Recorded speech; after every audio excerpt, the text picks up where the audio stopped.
चंचल शहर के एक अपार्टमेंट में रहा करती थी। उसे अपने गांव की याद सताया करती थी। चंचल जब छोटी थी तो वो अपने मम्मी पापा के साथ गांव में ही रहा करती थी और पापा के ट्रांसफर होने के बाद वो शहर आ गई और फिर दोबारा गांव कभी नहीं गई। एक दिन जब चंचल वापस घर आती है तो बिस्तर पर लेटकर सोचती है, कितने वक्त हो गया है ना गांव छोड़े। तब मैं कितनी छोटी थी, कितना मजा आता था वहाँ, कितनी खट्टी मीठी यादें हैं गांव की। पर अब क्या, अब तो बस यही जिंदगी में शहर का शोर रह गया। चंचल खुद से बातें कर ही रही थी कि तभी उसे एक आवाज सुनाई देती है, कबाड़ी वाली, कबाड़ी वाली। तभी चंचल कहती है, अरे ये कबाड़ी वाले भैया की आवाज तो हमारे गांव वाले कबाड़ी वाले जैसी लग रही है। पर यहाँ शहर में कौन कबाड़ी वाला आ गया, यहाँ पे तो सब ट्रक से कचरा फेंकवाते हैं। कबाड़ी वाले की आवाज और तेज आने लगती है, जिसे सुनकर चंचल अपनी खिड़की से नीचे देखने लगती है। पर नीचे कोई भी नहीं था, सिर्फ कबाड़ी वाले की आवाज जोर जोर से सुनाई दे रही थी। चंचल कहती है, ये क्या हो रहा है, कोई दिख तो नहीं रहा बाहर, फिर भी ये जोर जोर से आवाज कहाँ से आ रही है। बाहर जाकर ही देखती हूँ, अभी पता चल जाएगा कि क्या मामला है। चंचल घर से निकलकर बाहर सड़क पर उस कबाड़ी वाले को ढूंढने लगती है। वो उस आवाज का पीछा करते करते एक सुनसान इलाके पर पहुंच जाती है, जहां अचानक से वो आवाज आनी बंद हो जाती है। तभी चंचल कहती है, अरे ये आवाज आनी बंद कैसे हो गई, अभी तो यहीं कहीं से आ रही थी, अब कहाँ चला गया वो कबाड़ी वाला। वैसे ही चंचल के पीछे एक भूत आकर खड़ा हो जाता है। वो उस भूत को देखकर हैरान रह जाती है और कहती है, अरे तुम तो भूत हो, क्या तुम ही थे जिसने कबाड़ी वाले की आवाज लगाकर मुझे यहाँ तक बुलाया। तभी वो भूत जोर से हंसता है और कहता है, हाँ मैं ही था, पर लगता है तुमने मुझे पहचाना नहीं चंचल। तभी चंचल कहती है, क्या क्या मतलब तुम्हारा कि मैंने तुम्हें पहचाना नहीं, मैं किसी भूत को नहीं जानती। तभी भूत अपने इंसानी रूप में आ जाता है। उसे देखकर चंचल फिर से हैरान हो जाती है और कहती है, अरे आप तो वही कबाड़ी वाले अंकल है ना, जो गांव में रहते थे और हमारे साथ खेला करते थे, जिन्हें मैं चुप्पे से घर का भी सामान लाकर दे दिया करती थी। ओफो, कितनी अच्छी यादें हैं गाँव की।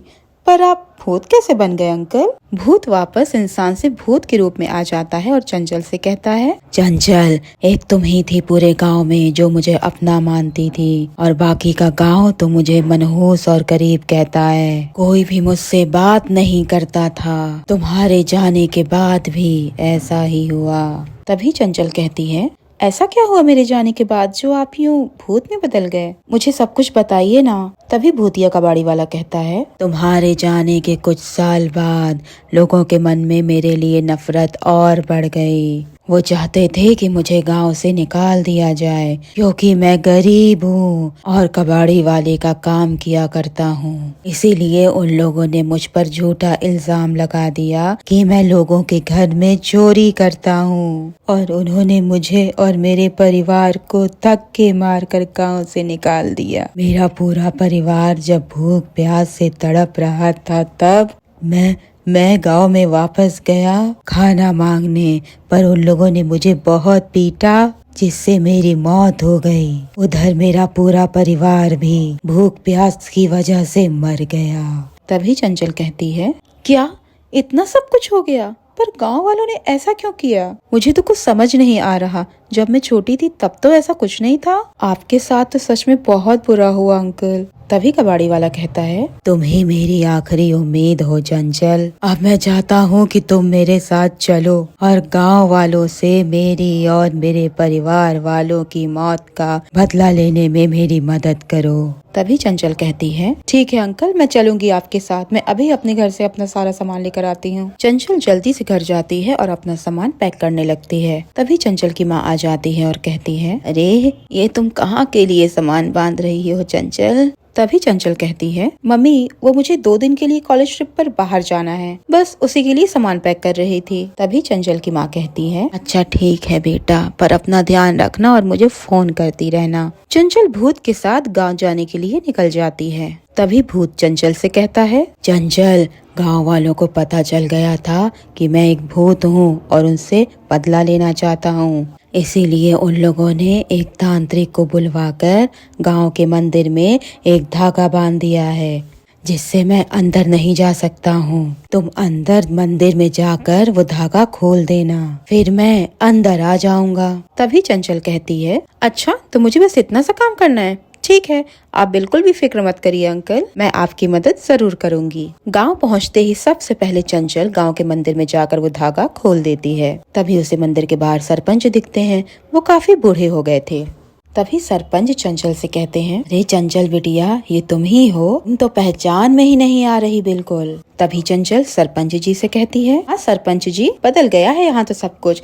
वैसे वो कबाड़ी वाले अंकल का घर तो खाली पड़ा है, कहाँ है वो आजकल? नजर नहीं आ रहे। तभी सरपंच जी चंचल से कहते हैं, अरे वो तुम जानती नहीं चंचल, तुम्हारे जाने के बाद यहाँ बहुत कुछ हुआ। वो कबाड़ी वाला आदमी अच्छा नहीं था। क्या नाम था उसका? हाँ, बिरजू। बिरजू गांव वालों से नफरत करता था और गांव पर राज करना चाहता था, इसलिए उसने काला जादू सीख लिया था। और इतना ही नहीं, वो आधी रात में चिल्लाता था, कबाड़ी वाला, कबाड़ी वाला। और जो कोई भी घर से बाहर निकलता था, वो बिरजू उसको मारकर उसके घर का सारा सामान चोरी कर लेता था। तभी चंचल कहती है, क्या ये कैसे हो सकता है भला? फिर उसके परिवार का क्या, उनका क्या हुआ? तभी सरपंच जी कहते हैं, परिवार? उसका कोई परिवार नहीं था, वो तो अकेला ही रहा करता था। इस भयंकर कबाड़ी वाले भूत को इस गांव से दूर रखने के लिए ही हमने मंदिर में ये काला धागा बांधा था। तभी सरपंच की नजर मंदिर पर पड़ती है। ये सब सुनकर चंचल रोने लगती है और सारी बात सरपंच को बताती है। तभी सरपंच जी कहते हैं, कोई बात नहीं बेटा, इसमें तुम्हारी कोई गलती नहीं। उसने तुम्हें अपने जाल में फंसाया, अब हमें किसी भी तरह उसे रोकना पड़ेगा। वो भूतिया कबाड़ी वाला सिर्फ रात में ही निकलता है। तभी चंचल कहती है, ठीक है सरपंच जी, मैंने ये गलती की है तो इससे सुधारने में मैं ही आप सबकी मदद करूंगी। चंचल और सरपंच जी मिलकर कोई तरीका सोचने लगते हैं। तभी चंचल को एक आइडिया आता है। वो सरपंच जी के कान में सारा आइडिया बता देती है और कहती है, हाँ तो ठीक है, सबसे पहले हमें सारे गांव वालों को आगाह करना होगा कि उस कबाड़ी वाले की आवाज रात में सुनकर कोई भी अपने घर से ना निकले। चंचल और सरपंच अपने काम में लग जाते हैं। रात होते ही भूतिया कबाड़ी वाला लोगों के घर के सामने जाकर आवाज लगाने लगता है, पर पूरे गांव में से कोई भी अपने घर से बाहर नहीं निकल रहा था। तभी भूत के सामने घर से निकलकर चंचल आ जाती है और कहती है, मैंने तुम पर भरोसा किया था और तुमने मेरा भरोसा तोड़ दिया, पर अब तुम्हें हम सभी गांव वालों को और मुझे सताने की सजा जरूर मिलेगी, समझे तुम? तभी सरपंच कबाड़ी वाले के पीछे रखे हुए सारे सामान में आग लगा देता है और तभी कबाड़ी वाला चिल्लाता है, ये क्या किया तूने? मेरा पूरा कबाड़ जला दिया। पर तुम्हें क्या लगता है कि ऐसा करके तुम मुझे हरा दोगे? बिल्कुल भी नहीं, कि मेरी शक्ति इस कबाड़ में नहीं बल्कि मेरी आवाज में है। इतना कहकर भूत जोर जोर से हंसने लगता है। तभी चंचल कहती है, ओहो, बहुत शुक्रिया तुम्हें इतना बताने के लिए कि तुम्हारी शक्ति तुम्हारी आवाज में है। तभी तो हम तुम्हें आसानी से हरा सकेंगे, क्यों सरपंच जी? ये सब सुनकर भूत कुछ समझ नहीं पा रहा था। उसे लग रहा था कि ये सब इंसान उसका क्या ही बिगाड़ पाएंगे। तभी भूतिया कबाड़ी वाला कहता है, बस बहुत हो गया, अब मुझे भूख लग रही है। इतना कहकर भूत सरपंच जी को ऊंचा उठा देता है और जमीन पर फेंक देता है। जैसे ही भूत सरपंच को मारकर खाने ही जा रहा था, इतने में चंचल जल्दी से एक चाकू उठाती है और भूत के गले पर वार कर देती है, जिससे भूत की आवाज चली जाती है। तभी चंचल कहती है, तुमने खुद ही हमें अपनी कमजोरी बता दी, तुम्हारा बहुत बहुत धन्यवाद। अब तुम्हारा इस गांव में समय खत्म हुआ। चाकू गर्दन में लगने के कारण भूत की आवाज चली जाती है और वो वहीं जलकर राख हो जाता है। चंचल जल्दी से सरपंच जी को उठाने में मदद करती है और कहती है, उठी सरपंच जी, वो भूत अब चला गया और अब वो कभी लौटकर वापस नहीं आएगा। तभी सरपंच जी कहते हैं, धन्यवाद चंचल, तुमने सभी गांव वालों की जान बचा ली। तुम न आती तो हम सबको हमेशा उस भूत के खौफ में जीना पड़ता। हमने उसे गांव से तो भगा दिया था, पर हम सब उसके खौफ में जी रहे थे। तभी चंचल कहती है, ये तो मेरा फर्ज था सरपंच जी, मुझे नहीं पता था कि मुझे गांव ऐसे वापस आना पड़ेगा। पर कोई नहीं, मैं जल्दी वापस आऊंगी और हम लोग खूब मजे करेंगे। इतना सुनते ही सरपंच जी हंसने लगते हैं और कहते हैं, हाँ बिल्कुल चंचल, फिर हम सब तुम्हारा अच्छे से स्वागत करेंगे। इसके बाद चंचल गांव से शहर चली जाती है और सभी गांव वाले खुशी खुशी रहने लगते हैं।